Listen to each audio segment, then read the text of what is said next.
ആ അപർണ പറയടി. നീ കരയാണ്ട് കാര്യം പറ. ആ ഞാൻ വരുന്നു. ദേ രണ്ടിനോട് ഞാൻ 100 തവണ പറഞ്ഞതാ, സീരിയസ് ആണെങ്കിൽ സിനിമയ്ക്കോ ബീച്ചിലോ പോരുത്, ആരെങ്കിലും കാണൂന്ന്. തന്തപ്പടി കയ്യോടെ പിടിച്ചപ്പോ മതിയായല്ലോ. ശവത്തെ കുത്താതടി. ബ്രോ എന്തേലും ഒരു ഐഡിയ പറ. ലിറ്ററലി ഇവളിപ്പോ വീട്ടു തടങ്ങല്ല, ഇവളെ പിടിച്ച് കെട്ടിക്കാൻ ഇവളുടെ അപ്പന് പ്ലാൻ ഉണ്ടെന്നൊക്കെയാ പറയുന്നത്. ഏയ് സെക്കൻഡ് ഇയർ ആയതുകൊണ്ട് ഇവളെ പിടിച്ച് കെട്ടിക്കാനൊന്നും പോകുന്നില്ല, അതുകൊണ്ട് അത് വിട്. അപർണ, നിന്റെ റിലേറ്റീവ്സ് US-ലാണെന്നല്ലേ പറഞ്ഞത്? അങ്ങനെയാണെങ്കിൽ എക്സാം കഴിഞ്ഞിട്ട് നിന്നെ അങ്ങോട്ടേക്ക് പയക്കാൻ പ്ലാൻ ഉണ്ടായിരിക്കും. അവിടെ വല്ല മുറച്ചക്കന്മാരും ഉണ്ടോ? ഉണ്ടോന്നോ?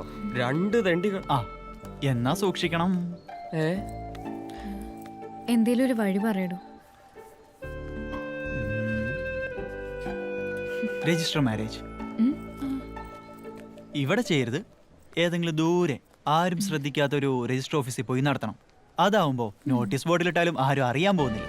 പിന്നെ നിങ്ങളുടെ പരിധിയിലെ രജിസ്റ്റർ ഓഫീസ് നോട്ടീസ് ബോർഡിൽ നിന്ന് കീറിക്കളയാൻ നമുക്ക് ആളെ ഏർപ്പാടാക്കാം. ആ അത് നല്ല ഐഡിയ. ഇവളെ പുറത്തിറക്കുന്ന കാര്യം ഞാൻ ഏറ്റു. ആ എന്നാ ബാക്കി കാര്യം ഞാൻ ഏറ്റു.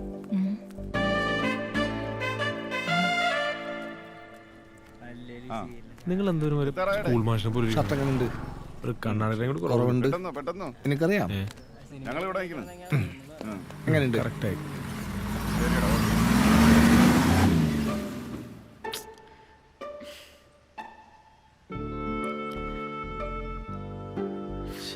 ഇവരിത് എവിടെ പോയി കിടക്കോ?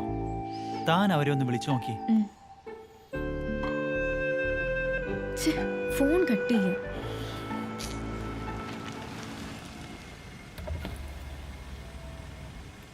മച്ചാനെ, ഇവക്ക് ഒരേ നിർബന്ധം അമ്പലത്തിൽ പോയിട്ട് വരാൻ പറ്റത്തുള്ളൂ. അതാ ലേറ്റായ. എല്ലാം ഓക്കെ അല്ലേ?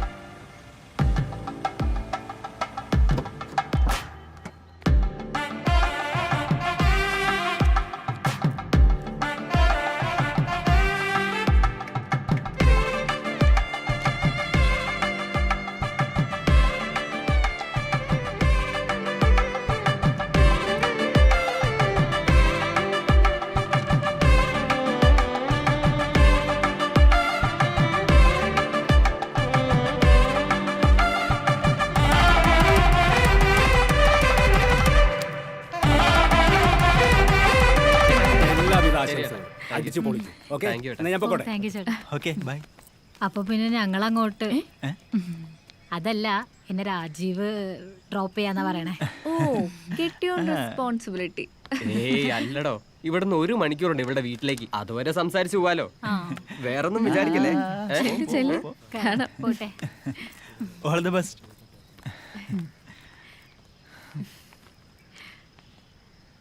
എന്നാ പിന്നെ നമുക്ക് പോയാലോ?